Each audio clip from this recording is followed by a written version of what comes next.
guys, selamat datang di Cerita Maya bersama aku Maya. Kali ini aku ingin bawain sebuah tweet dari Dodit Mulyanto. Buat kalian yang belum kenal siapa itu Dodit Mulyanto, dia adalah stand up komedian yang aku ngefans banget sama dia. Dia lucu dengan mukanya yang datar itu, oke? Jadi dia punya sebuah cerita ketika dia masih kecil tentang rumah dinas ayahnya. Jadi langsung aja kita bacain ceritanya buat kalian. Bermula pada tahun 1990-an, aku kelas 1 SD. By the way, aku pernah tidak naik kelas. Aku pernah kelas 1 SD 2 kali. Sip kan? Aku ikut pindah bapakku tugas di Kabupaten Blitar. Aku anak terakhir dari 5 bersaudara dan aku paling laki-laki. Keempat kakakku cewek. Untung aku nggak ngondek, katanya. Kakak pertama Mbak Menil ikut suami di Kalimantan. Kakak kedua Mbak Lis, dia ikut tinggal di rumah dinas dalam kondisi hamil. Kakak ketiga Mbak Kun, masih SMA. Kakak keempat Mbak En, masih SMP. Yang tinggal di rumah dinas itu ada aku, bapak, ibu, Mbak Lis, kakak keduaku yang dalam kondisi hamil dan suaminya. Aku pindah-pindah sekolah gara-gara bapak.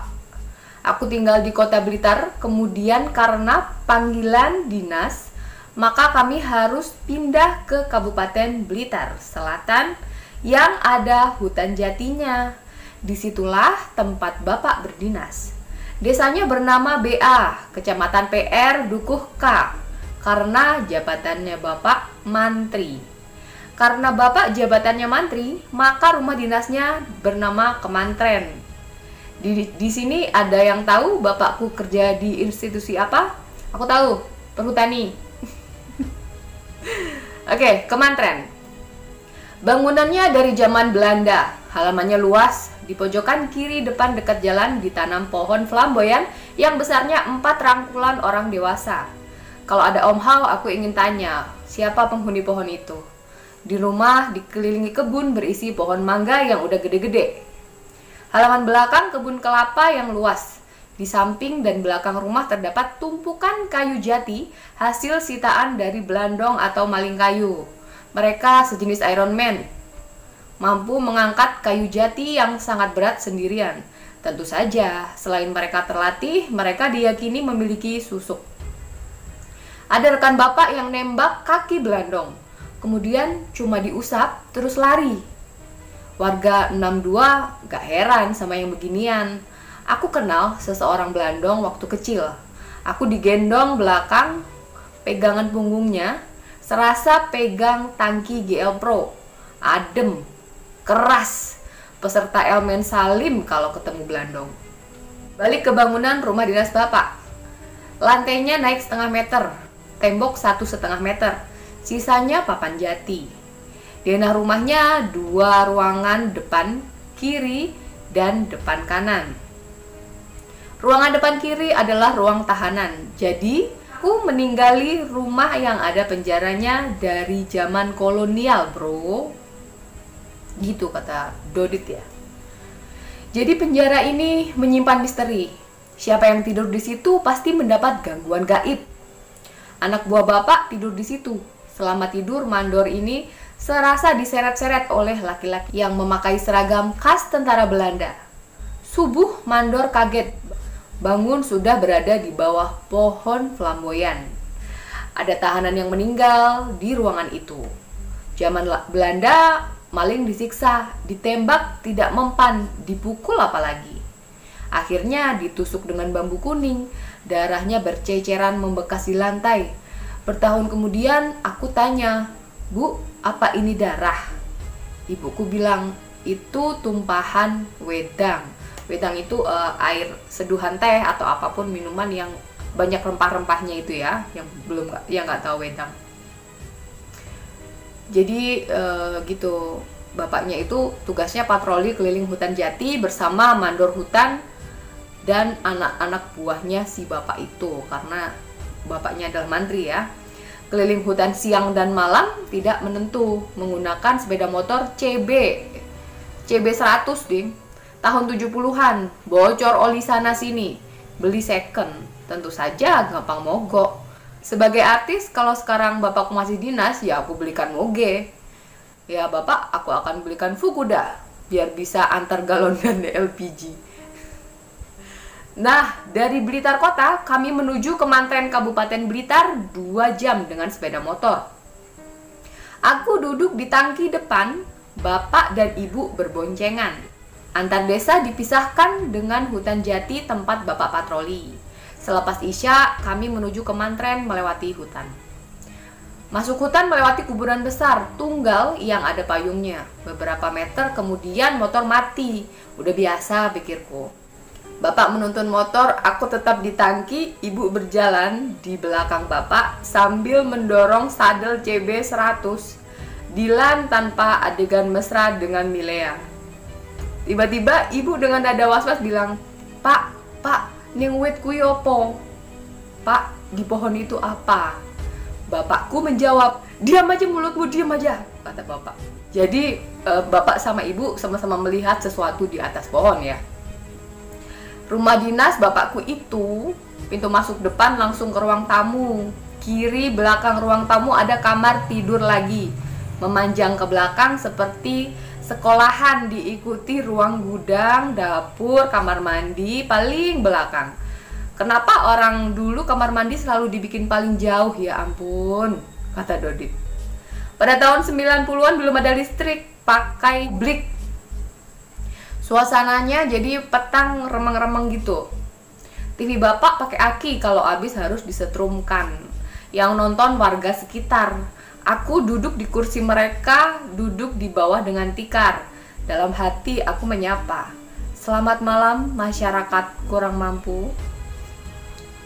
Ya itu candanya khas Dodit ya. Aku tidur bersama ibu dan kakakku yang sedang hamil tua. Kakakku yang hamil inilah yang selalu merasakan gangguan.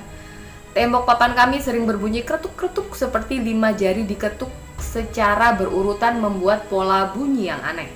Aku cuma bisa nangis sambil tanya, Bu, itu apa? Gitu.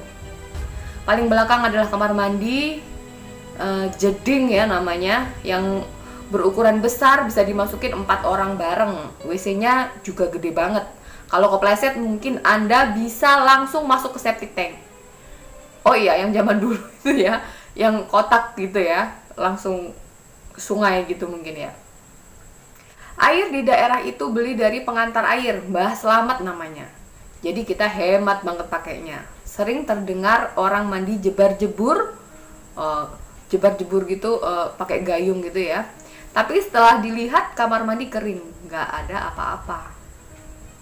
Aku sering eksplorasi rumah itu, setiap sudut rumah aku jelajahi.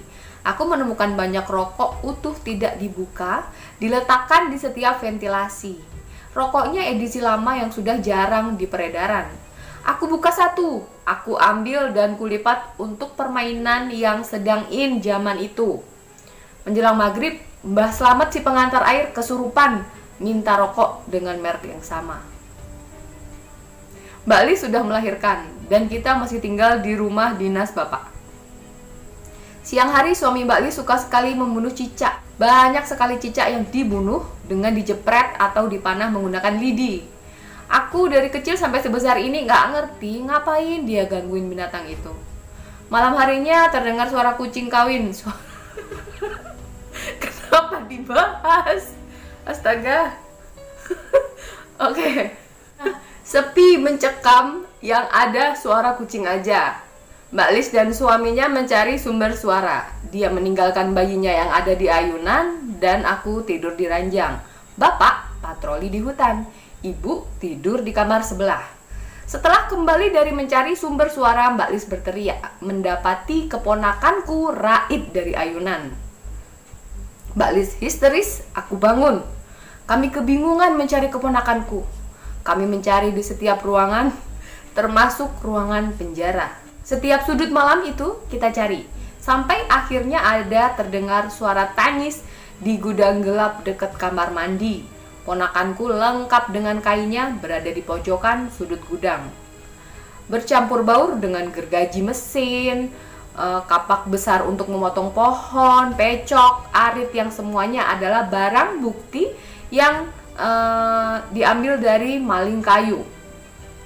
Dan bayi itu tidak terluka sedikit pun. Dan aku yakin bayi itu belum belajar debus. Kamar Mbak Lis itu berunda, ada levelnya. Datar, kemudian naik 30 cm, terus datar lagi. Saat aku tidur, di situ aku nangis bertemu wanita lusuh kain putih rambut kayak orang gila yang cerita pada masa lalu dikubur di situ.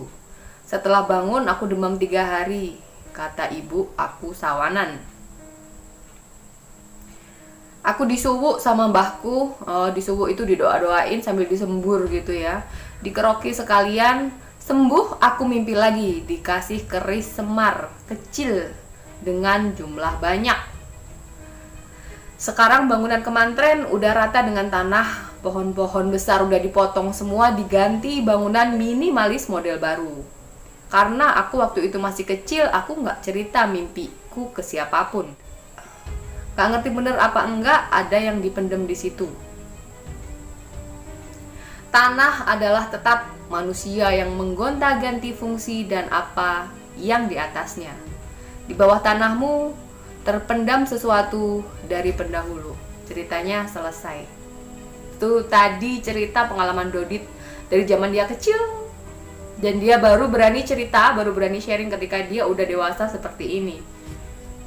Jujur, sebenarnya aku tahu cerita ini kemarin, aku baca dan aku tahu ini kejadiannya menakutkan, tapi aku ketawa karena dia selalu menyelipkan candaan di setiap cerita yang dia tulis. Ya namanya juga komika ya teman-teman, jadi mohon maaf kalau aku bacain ceritanya sambil ketawa. Itu tadi cerita dari Dodit. Terima kasih Mas Dodit. Mohon izin ya aku share ceritanya di sini. Oke, terima kasih kalian yang udah nonton Cerita Maya episode kali ini. Jangan lupa like-nya, komennya, subscribe-nya, dan nyalakan lonceng supaya kalian tahu kapan video aku di-upload. Juga jangan lupa follow cerita_maya di Instagram. Kalian juga bisa berbagi cerita yang kalian punya, yang serem, yang paling menakutkan buat kalian, buat di DM ke Instagram aku. Nanti bisa aku bawain ke kalian semua juga penonton Cerita Maya. Oke teman-teman, terima kasih atas perhatiannya. Terima kasih, semoga menghibur kalian semua, nemenin hari-hari kalian semua sambil dengerin sambil tidur, sambil dengerin sambil beraktivitas. Itu tadi kisah yang aku bawain. Jadi sampai ketemu lagi di Cerita Maya episode berikutnya. Bye!